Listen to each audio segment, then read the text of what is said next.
السلام علیکم ناظرین، آپ دیکھ رہے ہیں زی ایچ نیوز. میں ہوں ظہیر احمد. ناظرین، ہم ٹاپ سیکرٹ کے نام سے ایک پروگرام شروع کیا کریں گے جس میں آپ کو اندر کی خبریں بتایا کریں گے، اور دوسرا پروگرام ایک کتھارسس کے حوالے سے ہوگا، بھڑاس کے حوالے سے ہوگا. جو بھڑاس نکالی جائے گی، اب یہ کس پہ نکالی جائے گی یہ تو وقت بتائے گا اور خبریں بتائیں گی. جو ٹاپ سیکرٹ کے حوالے سے ہم بات کیا کریں گے اس میں چیدہ خبروں کے حوالے سے کچھ اندر کی کہانی کیا چل رہی ہے اس حوالے سے بات کیا کریں گے. اور کوشش ہم ہمیشہ یہی کیا کریں گے کہ جو کریڈیبل سورسز ہیں اندر کے، انہی سے بات کر کے آپ تک خبریں پہنچائی جائے، تاکہ اس میں کوئی ایسا شائبہ نہ ہو، ایسا نہ شک نہ گزرے کہ وہ خبر غلط ہے، یا اس طرح کا کوئی بالکل بھی چانس نہ ہو. آج کی ٹاپ سیکرٹ تو وہی آپ سب کے سامنے ہے. مصطفیٰ نواز کھوکھر کے حوالے سے میری جو پارٹی کے ذرائع ہیں، بڑے معتبر ذرائع ہیں، انہوں نے مجھے جب بھی جس وقت پہلی پی ڈی ایم کی میٹنگ ہوئی تھی، جس میں شاید 20 ستمبر تھا، جس میں بڑا ہی خبروں میں ذرائع کے حوالے سے آیا تھا کہ نواز شریف صاحب نے کہا کہ ریزائن کیے جائیں. جو پی ڈی ایم کی میٹنگ پہلی والی میں 20 ستمبر والی میں، تو اس میں بلاول صاحب نے کہا تھا کہ آپ پاکستان واپس آئیں تو پھر ریزائن کرتے ہیں. تو یہ میرے بھی ایک سورس نے خبر دی تھی، اور بعد میں وہ خبر درست بھی ثابت ہوئی تھی، اگرچہ پیپلز پارٹی کی وجہ سے اس کو ریکارڈ پہ نہیں لایا گیا تھا. ابھی بھی جو مصطفیٰ نواز کھوکھر صاحب کے حوالے سے بات ہوئی ہے، آل دو دو نے بریک کی تھی. ایک تو مصطفیٰ نواز کھوکھر صاحب کے ریزائن کے حوالے سے ہے. سورسز کا جو اندر کا کہنا ہے کہ گروپ لیفٹ ہو گیا تھا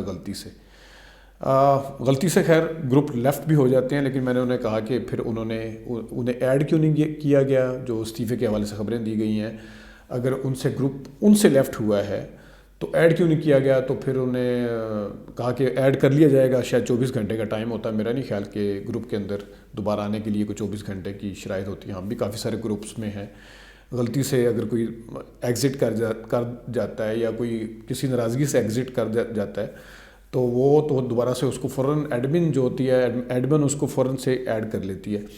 تو یہ بھی یہ تھا کہ اس طرح کا کوئی چکر نہیں ہے. پھر یہ ہے کہ مصطفیٰ نواز کھوکھر صاحب جو ہیں، انہوں نے کل ٹویٹس کی ہیں، یعنی کہ ڈے بیفور یسٹرڈے. اب تو آج کی تاریخ چینج ہو گئی ہے، تو آپ کہہ لیں کہ جمعرات کو یا جمعے کی صبح کو انہوں نے ٹویٹس کی، یا جمعرات کی رات کو کی ہیں. تو اس حوالے سے خود آ کے اگر اس طرح کا کوئی چکر نہیں تھا تو ٹویٹس بھی کر سکتے تھے. اور یہ بھی خبر ہے، اور یہ بھی کریڈیبل سورس نے بتائی ہے کہ وہ ابھی تک لاہور نہیں آئے ہیں. میں نے ان سے پوچھا کہ کل آئیں گے، کہتے ہیں نہیں، ابھی تک ان کا جو اسکیجول ہے وہ اس حوالے سے کنفرم نہیں ہے کہ انہوں نے کب آنا ہے. تو یہ پھر ان کا یہ بھی کہنا ہے کہ شاید کہ بعض دفعہ چھوٹی موٹی ناراضگیاں ہو جاتی ہیں، تو یہ مطلب کچھ نہ کچھ چل رہا ہے، کچھ نہ کچھ اندر پک رہا ہے. جو اندر کی خبریں ہیں وہ بھی اسی قسم کی آ رہی ہیں، اور خود ان کی خاموشی بھی بڑی زومینی کہہ لیں یا بامینی کہہ لیں، میننگ فل ہے. تو اس حوالے سے ہے. دوسرا ایک بات جو کہ ان کی پی ڈی ایم کی آپس میں چل رہی ہے، جلسے کو ایک دن باقی ہے، اور اس جلسے سے کیا نکلتا ہے وہ تو کل آپ کو پتہ چل جائے گا. لیکن جو اندر کی خبریں شروع سے آ رہی ہیں، ابھی بھی آ رہی ہیں، ہر کوئی اپنی گیم سیدھی کرنے کے چکروں میں ہے.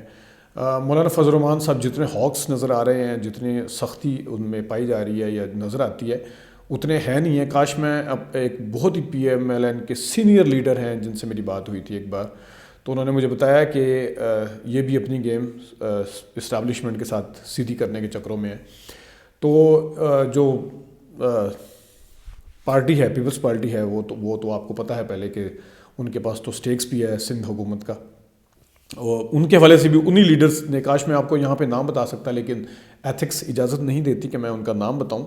لیکن میں بڑے ہی آپ پکا سورس ہے، اور ان کی میں آپ کو بتا رہا ہوں کہ انہوں نے ان کا پیپلز پارٹی کے اوپر بھی ان کے ڈاؤٹس ہیں، اور پیپلز پارٹی کے حوالے سے ان کے آپ ایک دو بار بیان بھی سن چکے ہیں. اتنا اعتبار نہیں کرتے، اتنا یقین نہیں کرتے. لیکن جو مولانا فضل الرحمان صاحب کے حوالے سے بھی کہہ چکے ہیں، اور اسی طرح جو نون لیگ کے حوالے سے خبریں جو سامنے آتی ہیں، وہ بھی سارا یہ استعفے دیں گے نہیں دیں گے، اور پھر اس سے پہلے بات چیت کرنی چاہیے، ڈائلاگ کرنا چاہیے نہیں کرنا چاہیے. کبھی وہ کہتے ہیں کہ اسٹیبلشمنٹ کے ساتھ کرنا چاہیے، کبھی کہتے ہیں نہیں حکومت کے ساتھ کرنا چاہیے، کبھی کہتے ہیں نہیں اسٹیبلشمنٹ مداخلت کرتی ہے، کبھی کہتے ہیں نہیں اسٹیبلشمنٹ سے بات ہو سکتی ہے، کبھی کہتے ہیں کہ نہیں جو یہ حکومت ہے یہ ہمارے ساتھ نہیں آگے بیٹھتے، نیشنل ڈائلاگ نہیں کرتے، کبھی کہتے ہیں کہ ڈائلاگ ہوگا تو سب کے سامنے ہوگا. کبھی کہتے ہیں نہیں یہ مداخلت ہے, ان کی مداخلت کو ہم برداشت نہیں کر سکتے, یہ پیچھے سے ہٹ جائیں. ایک تو یہ بھی کہتے ہیں کہ وہ پیچھے سے ہٹ جائیں تو ہمارے بھائی ہیں. تو بڑا ہی عجیب ہی ہے وہ. ویسے تو کہا جاتا ہے کہ جو سرحدیں ہوتی ہیں یا جو فارن پالیسی کے حوالے سے کہا جاتا ہے کہ نہ تو کوئی ملک پرماننٹ دوست ہوتا ہے اور نہ ہی پرماننٹ دشمن ہوتا ہے.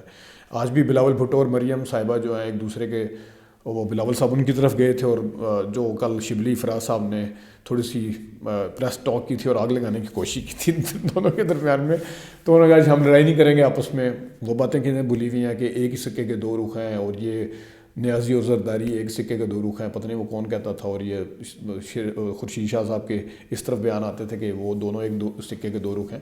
تو یہ تو اوپن سیکرٹ ہے کہ پرماننٹ دشمن اور پرماننٹ دوست جو ہے وہ واقعی میں کوئی نہیں ہوتا. ناظرین, اس سلسلے کو ہم روزانہ کی بنیاد پہ کوشش کریں گے جاری رکھیں, اور آپ کو خبریں بھی دیں گے بیچ میں, اور اپنی جو بھڑاس ہے جو ہمارے ملک کے اندر جو چل رہا ہے پچھلے 30-40 سال سے, اس میں ہم ماضی کے حوالے سے بھی کچھ حوالے دے کے آپ کو چیزیں بتائیں گے جو کہ زیادہ تر ڈسکس نہیں کی جاتی. آج کے لیے اتنا ہی, اجازت دیجیے, اللہ حافظ.